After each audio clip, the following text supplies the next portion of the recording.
ಪಾಟೀಲ್ರು, ಶಿವಾನಂದ ಪಾಟೀಲ್ರು ಮತ್ತು ಬಸನಗೌಡ ಪಾಟೀಲ್ ಈ PPPಗಳಿಗೆ ಎಚ್ಚರಿಕೆ ಕೊಡ್ತೀವಿ. ಜನರ ಧ್ವನಿಯನ್ನ ಆಲಿಸದೇ ಇದ್ರೆ ಮುಂದಿನ ಚುನಾವಣೆಯಲ್ಲಿ ಜನ ಅವ್ರ ಧ್ವನಿಯನ್ನ ಹೇಳಬೇಕಾಗ್ತದೆ ಅನ್ನೋದು. ಅದಕ್ಕೆ ಈ PPPಗೆ ಈ 3 Pಗಳಿಗೂ ಹೇಳಬೇಕಾಗ್ತದೆ.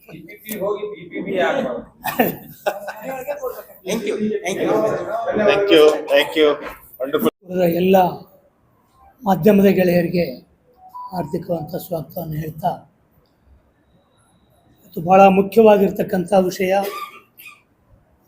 ಜಿಲ್ಲೆಯ ಜನಸಾಮಾನ್ಯರ ಆರೋಗ್ಯದ ದೃಷ್ಟಿಯಿಂದ ಮತ್ತು ಬಡ ಮಕ್ಕಳಿಗೆ ವೈದ್ಯಕೀಯ ವಿದ್ಯಾಭ್ಯಾಸದ ದೃಷ್ಟಿಯಿಂದ ನಡೀತಾ ಇರತಕ್ಕಂಥ ಈ ಚಳುವಳಿ, ಬಿಜಾಪುರದಲ್ಲಿ ವೈದ್ಯಕೀಯ ಮಹಾವಿದ್ಯಾಲಯ, ಸರ್ಕಾರಿ ವೈದ್ಯಕೀಯ ಮಹಾವಿದ್ಯಾಲಯ ಆಗಬೇಕು ಅಂತಕ್ಕಂಥ ಚಳುವಳಿ 48 ದಿನಕ್ಕೆ ಬರ್ತಾ ಇರೋದು ಬಹುಶಃ ಸರ್ಕಾರಗಳ ಬೇಜವಾಬ್ದಾರಿತನ. ಸರ್ಕಾರಗಳು ಇಲ್ಲಿ ಹೋರಾಟ ನಿರತ ಎಲ್ಲ ನಾಯಕರನ್ನ ಕರೆದು ಕೂತು ಮಾತಾಡಿ ಮೂಲಭೂತ ಸಮಸ್ಯೆಯನ್ನು ಪರಿಹರಿಸಬೇಕಾಗಿತ್ತು. ಅದು ಇಷ್ಟು ವಿಳಂಬ ಆದ ಕಾರಣಕ್ಕಾಗಿ ನಾವು ಬೆಂಗಳೂರಿನಲ್ಲಿರ್ತಕ್ಕಂಥ ಬಿಜಾಪುರದ ಮೂಲ ನಿವಾಸ, ಇಲ್ಲಿಂದ ಹೋಗಿ ಬೆಂಗಳೂರಿನಲ್ಲಿ ವಾಸವಾಗಿರ್ತಕ್ಕಂಥವ್ರು, ಹೋರಾಟಗಾರರ ಕಡೆಯಿಂದನೂ ಒಂದು ಅಭಿಪ್ರಾಯ ಬಂತು. ಸೊ ಅಲ್ಲಿ ಸರ್ಕಾರದ ಮಟ್ಟದಲ್ಲಿ ನೀವು ಒತ್ತಡ ತರಬೇಕು ಅಂತಕ್ಕಂಥದ್ದು. ಅದಕ್ಕಿಂತ ಮುಂಚೆ ನಾವು ಮೊನ್ನೆ 23ನೇ ತಾರೀಕು ಬೆಂಗಳೂರಿನಲ್ಲಿರ್ತಕ್ಕಂಥ ಹಲವಾರು ಗೆಳೆಯರು, ಅರವಿಂದ್ ಮಾಲ್ಗತ್ತಿಯವರು, GB ಪಾಟೀಲರು, ಮುಳಸಾವಳಗಿ ರಿಟೈರ್ಡ್ ಜಡ್ಜು, ಎಲ್ಲರೂ ಬಹುತೇಕ ಬೆಂಗಳೂರಿನಲ್ಲಿರ್ತಕ್ಕಂಥ ಕೆಲವರು ಹಬ್ಬದ ಕಾರಣಕ್ಕಾಗಿ ಕೆಲವರು ಪ್ರವಾಸದಲ್ಲಿದ್ದರು. ಅಲ್ಲಿರ್ತಕ್ಕಂಥವ್ರು ಎಲ್ಲರೂ ಸೇರಿ ಒಂದು ಚರ್ಚೆ ಮಾಡಿದ್ವಿ. ಇದು ಮೂಲ ಹೋರಾಟ ಬಿಜಾಪುರದಲ್ಲಿ ನಡೀತಾ ಇದೆ. ಸೊ ನಾವು ಮೂಲ ಬಿಜಾಪುರಿಗರಾಗಿ ಇದಕ್ಕೆ ಬೆಂಬಲ ಕೊಡಬೇಕು ಮತ್ತು ಬೆಂಗಳೂರಿನಲ್ಲಿ ನಮ್ಮ ವಲಯದ ಮೂಲಕ ನಾವು ಸರ್ಕಾರದ ಮೇಲೆ ಒಂದು ಒತ್ತಡವನ್ನು ತರಬೇಕು.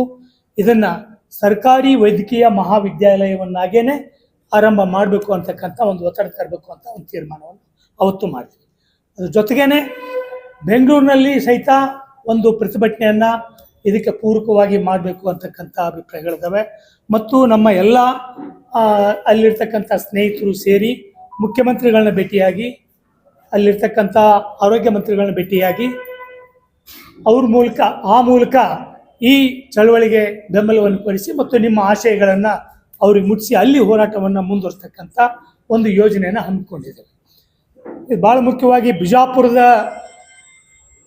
ಜನರಿಗೆ ಮತ್ತು ಎಲ್ಲ ಪ್ರಗತಿಪರ ಸಂಘಟನೆ ಗೆಳೆಯರಿಗೆ ಒಂದು ಅಭಿನಂದನೆಗಳನ್ನು ಹೇಳೋಕ್ಕೆ ಇಷ್ಟಪಡ್ತೀನಿ. ಏನಂತಂದರೆ, ಬರೀ ಬಿಜಾಪುರದವನಾಗಿ ಅಲ್ಲ, ಒಬ್ಬ ಸಾಮಾಜಿಕ ಕಾರ್ಯಕರ್ತನಾಗಿ, ಒಬ್ಬ ಸೋಷಿಯಲ್ ಆ್ಯಕ್ಟಿವಿಸ್ಟ್ ಆಗಿ ನಾನು ಇವರಿಗೆ ಅಭಿನಂದನೆ ಹೇಳೋಕ್ಕೆ ಅಭಿಪ್ರಾಯ ಹೇಳೋಕ್ಕೆ ಇಷ್ಟಪಡ್ತೇನೆ. ಯಾಕೆಂದರೆ 40 ದಿನಗಳನ್ನು ದಾಟಿ ಈ ನಿರಂತರವಾಗಿ ಒಂದು ಹೋರಾಟವನ್ನು ಮುನ್ನಡೆಸೋದು ಸಾಮಾನ್ಯವಾದಂಥ ಕೆಲಸ ಅಲ್ಲ. ಜಿಲ್ಲೆಯ ಜನರ ಬೆಂಬಲ ಇಲ್ಲದೇನೆ ಈ ಥರದ ಕೆಲಸವನ್ನು ಮಾಡೋದು ಕಷ್ಟ ಆಗ್ತದೆ. ಆ ಥರದೊಳಗೆ ಇವತ್ತು ಜಿಲ್ಲೆಯ ಜನ ಮತ್ತು ನಿಮ್ಮಂಥ ಎಲ್ಲ ಮಾಧ್ಯಮದ ಗೆಳೆಯರು ಬೆಂಬಲದಿಂದ ಈ ಚಳುವಳಿ ಮುಂದೆ ನಡೀತಾ ಇದೆ. ನನ್ನ ಪ್ರಕಾರ ಇದು ಕೇವಲ ಸರ್ಕಾರಿ ವೈದ್ಯಕೀಯ ಮಹಾವಿದ್ಯಾಲಯ ಬಿಜಾಪುರಕ್ಕೆ ಬರಬೇಕು ಅಂತಕ್ಕಂಥದ್ದು ಮಾತ್ರ ಈ ಹೋರಾಟ ಅಲ್ಲ. ಇದರ ಹಿನ್ನೆಲೆಯೊಳಗೆ ಒಂದು ತಾತ್ವಿಕತೆ ಇದೆ. ಅದೇನು ಅಂತಂದರೆ, ಮೂಲ ಸೇವೆಗಳೇನಿದ್ದಾವೆ, ಮೂಲ ಸೌಕರ್ಯಗಳು ಮತ್ತು ಮೂಲ ಸೇವೆಗಳು, ಅದು ಆರೋಗ್ಯ ಆಗಿರ್ಬೋದು, ಶಿಕ್ಷಣ ಆಗಿರ್ಬೋದು, ಸಾರಿಗೆ ಆಗಿರ್ಬೋದು, ಈ ಥರದ ಎಲ್ಲ ಸೇವೆಗಳನ್ನು ಇವತ್ತು ದೊಡ್ಡ ಪ್ರಮಾಣದೊಳಗೆ ಖಾಸಗೀಕರಣ ಮಾಡ್ತಾ ಇದ್ದಾರೆ. ಅದು ಕೇಂದ್ರ ಸರ್ಕಾರ ಆಗಿರ್ಬೋದು, ರಾಜ್ಯ ಸರ್ಕಾರ ಆಗಿರ್ಬೋದು.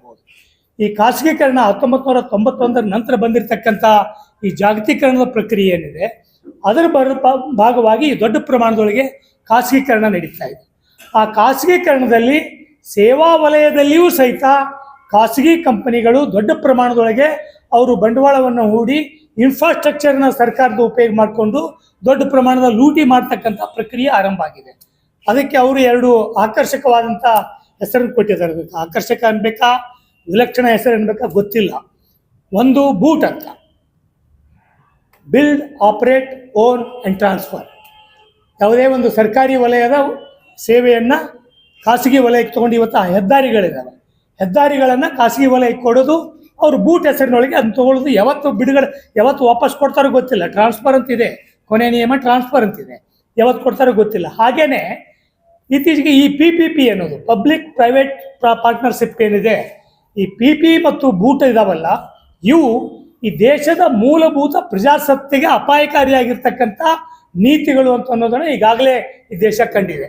ನಮಗೆಲ್ಲ ಗೊತ್ತಿರಬೇಕು, ಇದು ಇಲ್ಲಿ ಯಾವುದೋ ಒಂದು ರಾಜ್ಯ ಸರ್ಕಾರದ ವಿರುದ್ಧ ಹೋರಾಟ ಅಥವಾ ಕೇಂದ್ರ ಸರ್ಕಾರದ ವಿರುದ್ಧ ಹೋರಾಟ ಅಂತ ಅಲ್ಲ, ಇದು ಒಂದು ನೀತಿ ವಿರುದ್ಧ ಹೋರಾಟ. ಈ ದೇಶದಲ್ಲಿ 1970ರ ದಶಕದಲ್ಲಿ ಎಲ್ಲವನ್ನೂ ಸಾರ್ವತ್ರೀಕರಣಗೊಳಿಸ್ತಕ್ಕಂಥ ರಾಷ್ಟ್ರೀಕರಣಗೊಳಿಸ್ಕೊಡ್ತಕ್ಕಂಥ ಪ್ರಕ್ರಿಯೆ ಆರಂಭ ಆಯಿತು. ಅಂಬೇಡ್ಕರ್ ಅವರು ಅವಾಗಲೇ ಇನ್ನು ಸಂವಿಧಾನ ಸಮಿತಿ ಅಧ್ಯಕ್ಷ ಆಗೋಕ್ಕಿಂತ ಮುಂಚೆನೆ ಒಂದನ್ನು ಮನವಿಯನ್ನು ಸರ್ಕಾರಕ್ಕೆ ಕೊಡ್ತಾರೆ. ಆ ಮನವಿಯಲ್ಲಿ ಹೇಳ್ತಾರೆ, ಉತ್ಪಾದನಾ ವಲಯಗಳು, ಸೇವೆಗಳು, ಬ್ಯಾಂಕ್ಗಳು, ಇನ್ಶೂರೆನ್ಸ್ಗಳು ಇಂಥವೆಲ್ಲವೂ ಸರ್ಕಾರಿ ವಲಯದೊಳಗೆ ಇರಬೇಕು, ರಾಷ್ಟ್ರೀಕರಣ ಆಗಬೇಕು ಅಂತ. 70ರ ದಶಕದಲ್ಲಿ ಇದೇ ಕಾಂಗ್ರೆಸ್ ಸರ್ಕಾರ ಎಲ್ಲವನ್ನು ರಾಷ್ಟ್ರೀಕರಣ ಮಾಡಿತು. ಸೊ ಆ ರಾಷ್ಟ್ರೀಕರಣ ಮಾಡಿದ ಪರಿಣಾಮವಾಗಿ ಇವತ್ತು ಈ ದೇಶದ ಸಾಮಾನ್ಯ ಜನರಿಗೆ ಶಿಕ್ಷಣ ಸಿಗೋಕ್ಕೆ ಸಾಧ್ಯ ಆಗಿದೆ, ಸಾಮಾನ್ಯ ಜನ ಆರ್ಥಿಕ ವಹಿವಾಟಿನಲ್ಲಿ ಭಾಗವಹಿಸೋಕ್ಕೆ ಸಾಧ್ಯ ಆಗಿದೆ, ಸಾಮಾನ್ಯ ಜನ ಕೃಷಿ ವಲಯದವರು ಸಹಿತ ಈ ದೇಶದ ಆರ್ಥಿಕ ವಲಯದಲ್ಲಿ ಪಾದಾರ್ಪಣೆ ಮಾಡೋಕ್ಕೆ ಸಾಧ್ಯ ಆಗಿದೆ. ಆದರೆ ಇವತ್ತು ಸರ್ಕಾರ ಈ ಜಾಗತೀಕರಣದ ನಂತರ 1991ರ ನಂತರ ಏನು PPP ಮಾಡೆಲ್ ಅಂತ ತೊಗೊಂಡ್ಬರ್ತಾ ಇದ್ದಾರೆ. ಈ PPP ಮಾಡೆಲ್ ಇಷ್ಟೇನೆ, ಸರ್ಕಾರ ಸಂವಿಧಾನದ ರಾಜ್ಯನಿರ್ದೇಶಕ ತತ್ವಗಳಿದಾವಲ್ಲ, ಸೇವಾ ಮನೋಭಾವ ಇರತಕ್ಕಂಥ ಅಥವಾ ಕಲ್ಯಾಣ ರಾಜ್ಯದ ಕಲ್ಪನೆಗಳನ್ನು ಇವತ್ತು ಸರ್ಕಾರ ತೆಗೆದುಹಾಕಿದೆ. ಅದು ಕೇಂದ್ರದ ಮೋದಿಯವರ ಸರ್ಕಾರ ಆಗಿರ್ಬೋದು ಅಥವಾ ಬಹುತೇಕ ರಾಜ್ಯ ಸರ್ಕಾರಗಳಾಗಿರ್ಬೋದು, ಇವು ಎಲ್ಲವೂ ಸಹಿತ ಕಲ್ಯಾಣ ರಾಜ್ಯದ ಕಲ್ಪನೆಯಿಂದ ದೂರ ಆಗ್ತಾ ಇದ್ದಾವೆ, ಎಲ್ಲವನ್ನು ಖಾಸಗೀಕರಣ ಮಾಡುವಂಥ ಮಟ್ಟಕ್ಕೆ ಹೋಗ್ತಾ ಇದ್ದಾರೆ. ಆದರೆ ಈ ಕ್ಷೇತ್ರ ಇದೆಯಲ್ಲ, ಆರೋಗ್ಯ ಕ್ಷೇತ್ರ, ಇದು ಅತ್ಯಂತ ಅಪಾಯಕಾರಿಯಾಗಿರ್ತಕ್ಕಂಥ ನಿಲುವನ್ನು ಈ PPP ಮೂಲಕ ಮಾಡ್ತಾ ಇದ್ದಾರೆ. ರಾಜ್ಯದ ಆರೋಗ್ಯದ ಇಂಡೆಕ್ಸ್ ಸೂಚ್ಯಂಕವನ್ನು ನೀವು ನೋಡಿದರೆ ಬಿಜಾಪುರ, ಗುಲ್ಬರ್ಗ ಈ ಪ್ರದೇಶದಲ್ಲಿ ಇರ್ತಕ್ಕಂಥ ಪ್ರದೇಶಗಳು 27, 28, 29, 30ನೇ ಸ್ಥಾನದಲ್ಲಿದ್ದಾವೆ. ಪೌಷ್ಟಿಕ ಆಹಾರದ ಕೊರತೆಯಿಂದ ಇದ್ದಾವೆ, ರಕ್ತಹೀನತೆಯಿಂದ ಇದ್ದಾವೆ, ಹೆಣ್ಣು ಮಕ್ಕಳ ಗರ್ಭಿಣಿಯರ ಸಾವುಗಳಾಗಿದ್ದಾವೆ, ನವಜಾತ ಶಿಶುಗಳ ಸಾವುಗಳಾಗಿದ್ದಾವೆ. ಇಂಥ ಸಂದರ್ಭದಲ್ಲಿ ಇಲ್ಲಿರ್ತಕ್ಕಂಥ ಬಹುತೇಕ ಬಡತನದ ರೇಖೆಯ ಕೆಳಗೆ ಇರ್ತಕ್ಕಂಥ ಹೆಚ್ಚು ಜನಾಂಗ ಇರ್ತಕ್ಕಂಥ ಈ ಪ್ರದೇಶದಲ್ಲಿ ಸರ್ಕಾರ ಜವಾಬ್ದಾರಿನ ತಗೋಬೇಕು. ಇವತ್ತು ಸರ್ಕಾರಗಳಿಗೆ ಆರೋಗ್ಯ ನೋಡ್ಕೊಳ್ಳೋಕ್ಕಾಗೋದಿಲ್ಲ, ಶಿಕ್ಷಣ ನೋಡ್ಕೊಳ್ಳೋಕ್ಕಾಗೋದಿಲ್ಲ, ಹೆದ್ದಾರಿಗಳನ್ನು ನೋಡ್ಕೊಳ್ಳೋಕ್ಕಾಗೋದಿಲ್ಲ, ಬ್ಯಾಂಕ್ಗಳನ್ನು ನೋಡ್ಕೊಳ್ಳೋಕ್ಕಾಗೋದಿಲ್ಲ, ಇನ್ಶೂರೆನ್ಸ್ ನೋಡ್ಕೊಳ್ಳೋಕ್ಕಾಗೋದಿಲ್ಲ, ಶಿಕ್ಷಣ ವಲಯವನ್ನು ನೋಡ್ಕೊಳ್ಳೋಕ್ಕಾಗೋದಿಲ್ಲ, ಎಲ್ಲವೂ ಖಾಸಗೀಕರಣ. ಹಾಗಿದ್ರೆ ಸರ್ಕಾರ ಅಂತ ಯಾಕಿರಬೇಕು? ಒಂದು ಸರ್ಕಾರ ಅಂತ ಯಾಕಿರಬೇಕು? ಸರ್ಕಾರದ ಕೆಲಸ ಏನು? ಲೋಕೋಪಯೋಗಿ ಕೆಲಸ ಏನು? ಆರೋಗ್ಯ ಇಲಾಖೆ ಕೆಲಸ ಏನು? ನೀವೇನು CEO ಪ್ರೈವೇಟ್ ಕಂಪನಿಗಳಿಗೆ CEO ವಿಧಾನಸೌಧದಲ್ಲಿ ಇರ್ತೀರ. ಸೊ ಆ ಕಾರಣಕ್ಕಾಗಿ ಇವತ್ತು ದೊಡ್ಡ ಪ್ರಮಾಣದ ಈ ಹೋರಾಟ ಏನಿದೆ, ಇದು ಜನರಿಗೆ ಪೂರಕವಾಗಿರ್ತಕ್ಕಂಥ ರೀತಿಯೊಳಗೆ ಸರ್ಕಾರ ಇರಬೇಕು. ಅದು ಆರೋಗ್ಯ ಆಗಲಿ, ಶಿಕ್ಷಣ ಆಗಲಿ, ಇಲ್ಲಿ 2 ಅಂಶಗಳು ಸೇರ್ತವೆ. ಒಂದು ಆರೋಗ್ಯನೂ ಸೇರ್ತದೆ, ಇನ್ನೊಂದು ವೈದ್ಯಕೀಯ ಶಿಕ್ಷಣನೂ ಈ ವಲಯದಲ್ಲಿ ಬರ್ತದೆ. ಈ ಆರೋಗ್ಯ ಮತ್ತು ವೈದ್ಯಕೀಯ ಶಿಕ್ಷಣವನ್ನು ನೀವು ಖಾಸಗೀಕರಣ ಮಾಡಕ್ಕೆ ಹೊರಟಿರೋದು ಬಡ ಜನತೆಗೆ ಆರೋಗ್ಯದ ಹಕ್ಕನ್ನು ನಿರಾಕರಣೆ ಮಾಡಿದ ಹಾಗೆ. ಸೊ ಖಾಸಗಿ ವಲಯಕ್ಕೆ ಈ ಸಾರ್ವಜನಿಕ ವಲಯವನ್ನು ಮಾರ್ಕೊಳ್ಳೋದಿದೆಯಲ್ಲ, ಸೊ ಇಲ್ಲಿ ಇವರು PPP ಅಂತ ಹೇಳುವಾಗ ತಮಗೆಲ್ಲ ಗೊತ್ತಿಲ್ಲ, ಇಷ್ಟು ದಿನ ವರದಿ ಮಾಡಿದ್ದೀರಿ, ನಾನು ಹೊಸದಾಗಿ ಹೇಳಬೇಕಾಗಿಲ್ಲ. 150 ಎಕರೆ ಇರ್ತಕ್ಕಂಥ ಒಂದು ಪ್ರದೇಶವನ್ನು, ಈಗಾಗಲೇ ಎಲ್ಲ ಇನ್ಫ್ರಾಸ್ಟ್ರಕ್ಚರ್ ಇರ್ತಕ್ಕಂಥ ಒಂದು ಪ್ರದೇಶವನ್ನು ಯಾವುದೋ ಒಂದು ಖಾಸಗಿ ಕಂಪನಿ ಬಂದು ಇನ್ವೆಸ್ಟ್ ಮಾಡಿ ಕೆಲವು ಸಲಕರಣೆಗಳನ್ನು ತೊಗೊಂಬಂದು, ಕೆಲವು ವೈದ್ಯರನ್ನ ತೊಗೊಂಬಂದು ಇವತ್ತು ಅದನ್ನೇ ನಡೆಸ್ತಾರೆ. ಅವರು ಯಾವುದೇ ಖಾಸಗಿ ಕಂಪನಿ ಇವತ್ತಿನವರೆಗೂ ಉಪಕಾರ ಮಾಡೋಕ್ಕೆ ಬಂದೇ ಇಲ್ಲ. ಯಾವುದೇ ಅದು ಅದಾನಿ ಆಗಿರ್ಬೋದು, ಅಂಬಾನಿ ಅಂತ ಕಂಪನಿಗಳಾಗಿರ್ಬೋದು, ಅಥವಾ ಮೆಡಿಕಲ್ ಫೀಲ್ಡಲ್ಲಿ ಇರ್ತಕ್ಕಂಥ ವೈದ್ಯಕೀಯ ಉದ್ಯಮ ಅಂತ ಕರಿತೀವಿ ಇದಕ್ಕೆ, ವೈದ್ಯಕೀಯ ಉದ್ಯಮ. ಈ ವೈದ್ಯಕೀಯ ಉದ್ಯಮದಲ್ಲಿರ್ತಕ್ಕಂಥ ಕಂಪನಿಗಳಿದಾವಲ್ಲ, ಆರೋಗ್ಯವನ್ನು ಉದ್ಯಮ ಮಾಡಬಾರ್ದು, ಆರೋಗ್ಯ ಸೇವೆಯಾಗೇ ಇರಬೇಕು. ಆರೋಗ್ಯ ಸೇವೆಯಾಗಿ ಇರಬೇಕು ಅಂತಂದರೆ ಅದು ಸರ್ಕಾರದ ನಿಯಂತ್ರಣದಲ್ಲೇ ಇರಬೇಕು, ನೇರವಾಗಿ ಸರ್ಕಾರದ ನಿಯಂತ್ರಣದಲ್ಲೇ ಇರಬೇಕು. ಇದರರ್ಥ ಇಡೀ ದೇಶದಲ್ಲಿ ಇವತ್ತು ವೈದ್ಯಕೀಯ ಶಿಕ್ಷಣ ಸಹಿತ ಅದೊಂದು ಮಾಫಿಯಾ ಆಗಿದೆ. ವೈದ್ಯಕೀಯ ಶಿಕ್ಷಣ ಬಡವರ ಮಕ್ಕಳಿಗೆ ನಿಲುಕಲಾರದಂಥ ಒಂದು ಶಿಕ್ಷಣ ಆಗಿದೆ. ಮ್ಯಾನೇಜ್ಮೆಂಟ್ ಕೋಟಾದ ಹೆಸರಿನಲ್ಲಿ ಹೊರರಾಜ್ಯ ಮತ್ತು ಹೊರದೇಶಗಳ ವಿದ್ಯಾರ್ಥಿಗಳಿಗೆ ಸೀಟ್ಗಳನ್ನು ಮಾರ್ಕೊಳ್ತಕ್ಕಂಥ ಒಂದು ದಂಧೆ ದೊಡ್ಡ ಪ್ರಮಾಣದೊಳಗೆ ಈ ಪ್ರೈವೇಟ್ ಮ್ಯಾನೇಜ್ಮೆಂಟ್ಗಳಲ್ಲಿ ನಡೀತಾ ಇದೆ. ಸೊ ಅಂಥ ಒಂದು ವ್ಯಾಪ್ತಿಗೆ ಈಗಾಗಲೇ ಎಲ್ಲ ಮೂಲಭೂತ ಸೌಕರ್ಯಗಳು ಇರ್ತಕ್ಕಂಥ ಬಿಜಾಪುರ ಜಿಲ್ಲೆಯ ಒಂದು ಆಸ್ಪತ್ರೆಯಲ್ಲಿ ಸರ್ಕಾರಿ ವೈದ್ಯಕೀಯ ಮಹಾವಿದ್ಯಾಲಯವನ್ನು ಆರಂಭ ಮಾಡಬೇಕು ಅಂತ ಕೇಳೋದು ಇದು ತಾತ್ವಿಕವಾಗಿ ಮತ್ತು ನೈತಿಕವಾಗಿ ಸಂವಿಧಾನದ ರಾಜ್ಯ ನಿರ್ದೇಶನ ತತ್ವಗಳೇನಿದಾವೆ, ಕಲ್ಯಾಣ ರಾಜ್ಯದ ಪರಿಕಲ್ಪನೆ, ಆ ಕಲ್ಯಾಣ ರಾಜ್ಯದ ಸ್ಥಾಪನೆಗಾಗಿ ನಡೆದಿರ್ತಕ್ಕಂಥ ಒಂದು ಹೋರಾಟ. ಈ ಹೋರಾಟ ಮಾಡ್ತಕ್ಕಂಥ ಗೆಳೆಯರಿಗೆ ನಾನು ಈ ಮೂಲಕ ಧನ್ಯವಾದಗಳನ್ನು ಹೇಳ್ತೇನೆ, ನಾಡಿನ ಎಲ್ಲ ಜನಪರ ಚಳವಳಿಗಳ ಪರವಾಗಿ. ಜೊತೆಗೇನೆ ಸರ್ಕಾರ, ಅದು ಕೇಂದ್ರ ಸರ್ಕಾರ ಆಗಲಿ ರಾಜ್ಯ ಸರ್ಕಾರ ಆಗಲಿ, ಕಳೆದ ಕೊರೋನಾ ಟೈಮಿನ ನಂತರ ದಿಲ್ಲಿಯಲ್ಲಿ ನಡೆದಿರ್ತಕ್ಕಂಥ ರೈತರ ಹೋರಾಟ ತಮಗೆಲ್ಲ ಗೊತ್ತಿದೆ. ರೈತರ ಹೋರಾಟ ನಡೆದಿದ್ದು ಸಹಿತ ಕೃಷಿ ಕ್ಷೇತ್ರವನ್ನು ಕಾರ್ಪೊರೇಟ್ ಕಂಪನಿಗಳ ವ್ಯಾಪ್ತಿಗೆ ವಹಿಸಬಾರ್ದು ಅಂತಕ್ಕಂಥ ಒಂದು ಘೋಷಣೆ ಇಟ್ಟುಕೊಂಡು ಅದು ನಡೆದಿತ್ತು.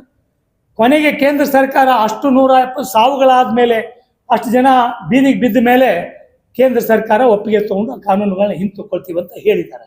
ಅಂದರೆ ಇದರ ಅರ್ಥ ಸಾರ್ವಜನಿಕ ವಲಯವನ್ನು ಮತ್ತು ಸಾರ್ವಜನಿಕ ಕ್ಷೇತ್ರವನ್ನು, ಕೃಷಿ ಕ್ಷೇತ್ರವನ್ನು ಕಾರ್ಪೊರೇಟ್ ಕಂಪನಿಗಳಿಗೆ ವಹಿಸೋದ್ರಿಂದ ದೇಶದ ಜನತೆ ಅಪಾಯಕ್ಕೆ ಒಳಗಾಗ್ತಾರೆ, ಅತಂತ್ರರಾಗ್ತಾರೆ. ಯಾರಿಗೆ ದುಡ್ಡಿದೆಯೋ ಅವ್ರು ಮಾತ್ರ ಆರೋಗ್ಯವನ್ನು ಖರೀದಿ ಮಾಡ್ಬೋದು ಅಂತ. ಈ ಆರೋಗ್ಯ ಖರೀದಿ ಮತ್ತು ಆರೋಗ್ಯ ಮಾರುವ ಕೊಳ್ಳುವ ಈ ನೀತಿ ಇದೆಯಲ್ಲ, ಅದನ್ನು ನಾವು ವಿರೋಧ ಮಾಡಬೇಕಾಗ್ತದೆ. ಆ ಹಿನ್ನೆಲೆಯಲ್ಲಿ ಈ ಹೋರಾಟವನ್ನು ಮುನ್ನಡೆಸ್ತಾ ಇದ್ದಾರೆ. ಈ ಹೋರಾಟ ಮುಂದಿನ ದಿನಗಳಲ್ಲಿ ಇನ್ನೂ ತೀವ್ರ ಆಗ್ತದೆ ಅಂತಕ್ಕಂಥ ಒಂದು ಅಭಿಪ್ರಾಯ ನಂದು. ಈ ಜಿಲ್ಲೆಯ ರಾಜಕಾರಣಿಗಳಿದ್ದಾರೆ, ಅದು ಪಾಟೀಲ್ ಇರ್ಬೋದು, ಎಂ ಬಿ ಪಾಟೀಲ್ ಇರ್ಬೋದು, ಅಥವಾ ಯತ್ನಾಳ್ ಅವರು ಇರ್ಬೋದು, ಅಥವಾ ಶಿವಾನಂದ ಪಾಟೀಲ್ ಅವರು ಇರ್ಬೋದು, ಇವರು ಎಲ್ಲರೂ ಸಹಿತ ಬೇರೆ ವಿಷಯಗಳ ಬಗ್ಗೆ ಭಾಳ ಮಾತನಾಡ್ತಾರೆ.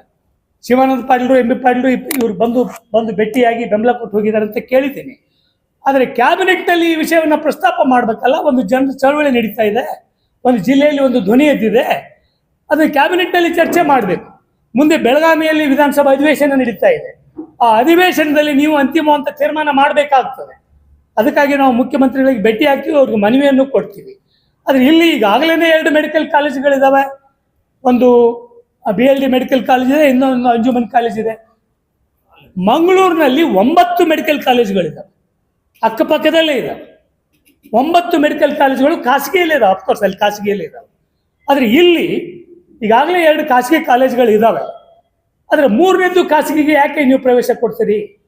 ಒಂದು ಸರ್ಕಾರಕ್ಕೆ ನೀವು 56,000 ಕೋಟಿ ದುಡ್ಡನ್ನು ಇನ್ವೆಸ್ಟ್ ಮಾಡಿ ಕಲ್ಯಾಣ ಯೋಜನೆಗಳನ್ನು ತೊಗೊಂಡ್ಬರ್ತೀರಿ, ಜನರಿಗೆ ಸ್ವಾಗತಾರ್ಹ. ಅದು ಅಂಥ 56,000 ಕೋಟಿ ಅಲ್ಲಿ ಕೊಡೋಗಿದ್ದ ಹೆಚ್ಚು ಕಡಿಮೆ ಅಲ್ಲಿ 100-120 ಕೋಟಿಯಲ್ಲಿ ಮುಗಿತದೆ ಒಂದು ಸರ್ಕಾರಿ ಮೆಡಿಕಲ್ ಕಾಲೇಜ್. ಸೊ ಅಂಥ ಒಂದು ಸರ್ಕಾರಿ ಮೆಡಿಕಲ್ ಕಾಲೇಜನ್ನು ತೆಗಿಯೋಕ್ಕೆ ಒಂದು ರಾಜ್ಯ ಸರ್ಕಾರಕ್ಕೆ ಆಗೋದಿಲ್ಲ ಅಂತ ಅನ್ನೋದು ನಾವು ಯಾರು ಒಪ್ತಕ್ಕದ್ದಲ್ಲ. ಇದರ ಹಿಂದೆ ಒಂದು ಲ್ಯಾಂಡ್ ಮಾಫಿಯಾ ಇದೆ, ಇನ್ನೊಂದು ಮೆಡಿಕಲ್ ಮಾಫಿಯಾ ಅಂತಾನೆ ಕರಿತೀವಿ. ಅದಕ್ಕೆ ಮೆಡಿಕಲ್ ಮಾಫಿಯಾ ಅಂದರೆ ವೈದ್ಯಕೀಯ ಕ್ಷೇತ್ರವನ್ನು ವ್ಯಾಪಾರೀಕರಣಗೊಳಿಸ್ತಕ್ಕಂಥ ಈ ಮಾಫಿಯಾ ಏನಿದೆ, ಅದು PPP ಹೆಸರಿನೊಳಗೆ ಇವತ್ತು ಬರ್ತಾ ಇದೆ. ಈ ಪಬ್ಲಿಕ್ ಪ್ರೈವೇಟ್ ಪಾರ್ಟ್ನರ್ಶಿಪ್ ಅನ್ನೋದೇನೆ ಸರ್ಕಾರಿ ವ್ಯವಸ್ಥೆಯನ್ನು ಖಾಸಗೀಕರಣಗೊಳಿಸೋಕ್ಕೆ ಇರತಕ್ಕಂಥ ಒಂದು ಕಾನ್ಸ್ಪಿರಸಿ, ಒಂದು ಹುನ್ನಾರ. ಅದಕ್ಕಾಗಿ ನಾನು ಈ ಜಿಲ್ಲೆಯ ಆಡಳಿತ ಪಕ್ಷದ, ವಿರೋಧ ಪಕ್ಷಗಳ ಎಲ್ಲ ನಾಯಕರಿಗೆ ಮನವಿ ಮಾಡ್ಕೊಳ್ತೇನೆ. ಈ ಹೋರಾಟ ಇವತ್ತು ಜನರ ಹೋರಾಟ, ಇದು ರಾಜಕೀಯವಾಗಿ ಅತೀತವಾಗಿರ್ತಕ್ಕಂಥ ಹೋರಾಟ. ಯಾವುದೇ ರಾಜಕೀಯ ಉದ್ದೇಶಗಳಾಗಲಿ, ರಾಜಕೀಯ ಆಶಯಗಳಾಗಲಿ ಇಲ್ಲಿಲ್ಲ. ಜನರ ಆರೋಗ್ಯ ಮತ್ತು ಈ ಭಾಗದ ವಿದ್ಯಾರ್ಥಿಗಳ ವೈದ್ಯಕೀಯ ಶಿಕ್ಷಣ ಇವೆರಡೇ ಗುರಿಯಾಗಿದ್ದಾವೆ.